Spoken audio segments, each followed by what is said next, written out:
আছে, আমাদের কেউ কিছু করছে তো না। মুরব্বী, আপনি তো বিএনপির আমল দেখছেন, তারপরে এরশাদের আমল দেখছেন, আওয়ামী লীগেরও 2-3 বার দেখলেন। তো সবচেয়ে কোন সরকার সবচেয়ে বেশি ভালো ছিল? আমার কথা, আমার সবাই ভালো, সবাই ভালো। সবাই ভালো আমার কাছে। কেন তাহলে আমি চলতে ফিরতে পারি তাহলে যে এত আন্দোলন কেন? সবাই যদি ভালো না, হয়। এখন মনে করো কিছু বদমাইশ আছে, হ্যাঁ, তোমার খাওয়া আমি চাইতে ভালো চাই না, আমার হ্যাঁ। খাওয়া আপনি ভালো চাচ্ছেন না, এটাই। আচ্ছা, বুঝছি। এই যে 15 বছর যদি খারাপই হইতো তাহলে বেরিয়ে এত বছর থাকে কেমন করে? সেই।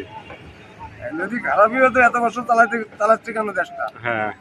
কিন্তু কিছু লোক আছে ভালো, কিছু লোক বুঝতেছেন না।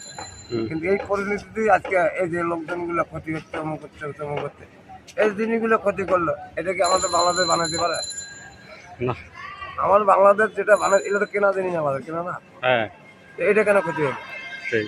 এটা কেন করবো আমি পুড়ে দেবো? হুম, কিন্তু এলে আমরা বাবা মানিয়ে নেবো না, বুঝছি। এলে আমরা মানিয়ে নেবো না, কেননা